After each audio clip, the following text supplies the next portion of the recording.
सबसे ज्यादा बेइज्जती पता कहाँ होती है? जब भीड़ भाड़ वाला इलाका है, बाजार है, और आदमी कुछ सामान ले रहा होता है, तो पीछे से उसका बच्चा बोलता है पापा ये मत लो, मम्मी डांटेगी। उसकी सबसे ज्यादा जो है बेइज्जती वहां होती है। अब देखिए साहब कि आप लोगों ने इतनी इज्जत से मुझे बुलाया, काश इतनी इज्जत मेरे अपने घर में मिलती तो आज मेरे को यहाँ काम पाठ करने नहीं आना। मैं कभी बना इसलिए हूँ क्योंकि सब घर में नहीं बोल पाता, अगर घर में ही बोल पाता तो यहाँ बोलने क्यों आता।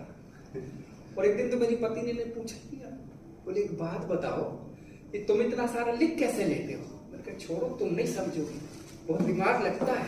बोली तभी तो पूछते।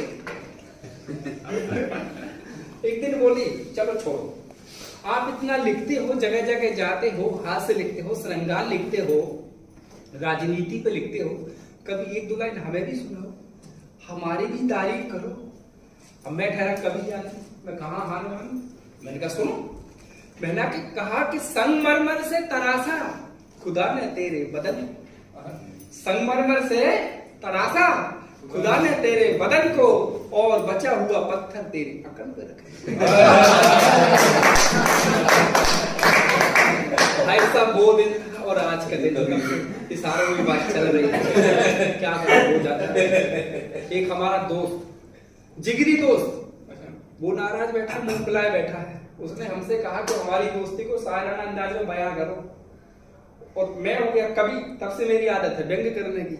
उसने बोला कि हमारी दोस्ती को सालाना अंदाज में बयां करो, तो मैंने तो ऐसे ही बोला था एक हेल्पिंग नेचर में, भाई तेरे को कोई तकलीफ होगी हॉस्टल वगैरह, हॉस्पिटल वगैरह, तो हम चलेंगे। तो मैंने उससे यही कहा था कि खुदा करे अपनी दोस्ती इतनी गहरी, खुदा करे अपनी दोस्ती इतनी गहरी हो कि बात तुम बनो और मेहनत मेरी।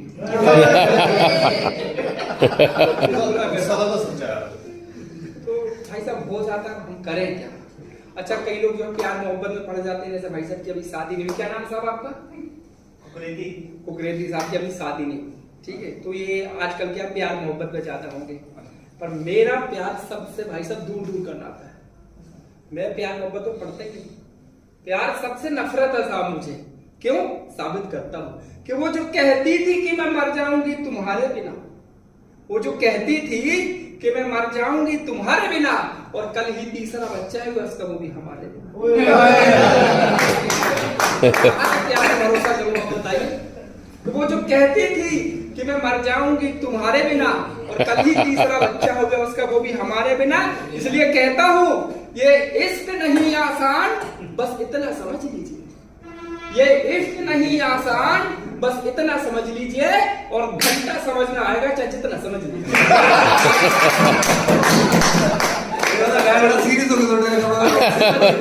अभी हंसी मजाक की बात हो गई। अब आप सब जो है पत्नी वृत्ता लोग बैठे हैं, अब आप लोगों की मन की बात एक सुनाता हूँ, जो मेरी रचना, जो मेरी प्रसिद्ध कविता जिसके लोग मुझे बुलाते हैं, उस कविता बस आपके 5 मिनट और लेते हैं तो चलते हैं लोग।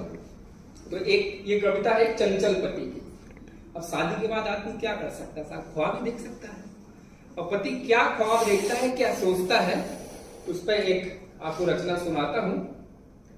एक पति ख्वाब देखता है कि ख्वाब में देख रहा था उसको, पत्नी का तो देखेगा, थर्ड पार्टी, ख्वाब में देख रहा था उसको, नींद अचानक टूट गई। ख्वाब में देख रहा था उसको, नींद अचानक टूट गई, सपनों की हसीन दुनिया मेरी फिर वहीं पर छूट गई। कि ख्वाब में देख रहा था उसको, नींद अचानक टूट गई, सपनों की हसीन दुनिया मेरी फिर वहीं पर छूट गई। अब अभी जो पढ़ने वाला है ना, ये कुकरेता साहब के बिल्कुल इनके मन की बात होने वाली है। आप साहब जो है इस पर कल्पना करना, इमेजिन करना, बड़ा मजा आएगा। अब देखिए कि पति क्या ख्वाब देख रहा है। वो कहता है कि धीरे से था बुलाया मुझको, सपने में चल रहा है, सब देख रहा है, कि धीरे से था बुलाया मुझको, प्यार से फिर सहलाया मुझको। कि धीरे से था बुलाया मुझको, प्यार से फिर सहलाया मुझको। बोली मैं तो तुम पे मरती हूँ, क्या तुम भी मुझ पे मरते हो? सपने में कह रही है कि मैं तो तुम पे मरती हूँ, क्या तुम भी मुझ पे मरते हो? छोड़ो दुनिया की चिंता, तुम क्यों दुनिया से डरते हो, बस इतना कह दो मुझसे कि प्यार मुझी से करते हो। हाँ कहना था मुझको भी उसको, हाँ कहना था मुझको भी उसको, राह वहीं पर रूठ गई, ख्वाब में देख रहा था उसको, नींद अचानक टूट गई, सपनों की हसीन दुनिया मेरी फिर वहीं पर छूट गई।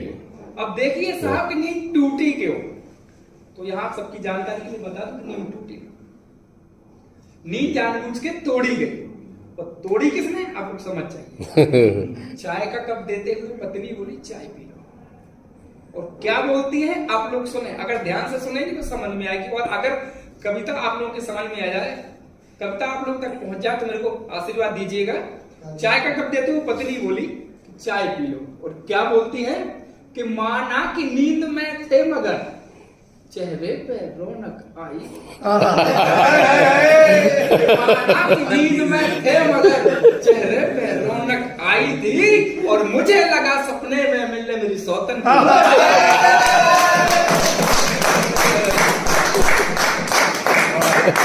कि माना कि नींद में थे मगर चेहरे पे रौनक आई थी, और मुझे लगा सपने में मिलने मेरी सौतन कोई आई थी। ज्यादा कुछ सोचे बिना मैंने नींद से तुमको जगा दिया, ख्वाब में देख रहे थे जिसको पल भर में उसको भगा दिया। फिर आगे मुझसे बोली कि मैं भी तो तुम पे मरती हूँ, आगे मुझसे बोली कि मैं भी तो तुम पे मरती हूँ, किसी और में तुम ना खो जाओ, बस इतना सा डरती हूँ, और कोशिश कर लो चाहे जितनी, कोशिश कर लो चाहे जितनी, धोखा तुम्हें ना देने दूंगी, और ख्वाब में भी तुम चाहो पर किसी और का मैं ना होने दूंगी। मैंने भी यही बस चाहा है कि मैं ही बनी परछाई रहूं, मैंने भी यही बस चाहा है कि मैं ही बनी परछाई रहूं, ख्वाब हो या हो हकीकत तन मन में मैं ही छाई रहूं। तो नींद टूटी नहीं तोड़ाई गई, दुनिया छूटी नहीं छुड़ाई गई, चाय के बहाने से पत्नी मेरे सपनों की दुनिया लूट गई, ख्वाब में देख रहा था उसको, नींद अचानक टूट गई, सपनों की हसीन दुनिया मेरी फिर वहीं पर। एक मुक्तक से अपनी विदाई लूंगा कि हंसना हंसाना काम है मेरा, हंसना हंसाना काम है मेरा, राजेश लखेरिया नाम है मेरा, हंसना हंसाना काम है मेरा, राजेश लखेरिया नाम है मेरा, अपनाओ अपनों को सदा, बस यही पैगाम है मेरा। वाह बहुत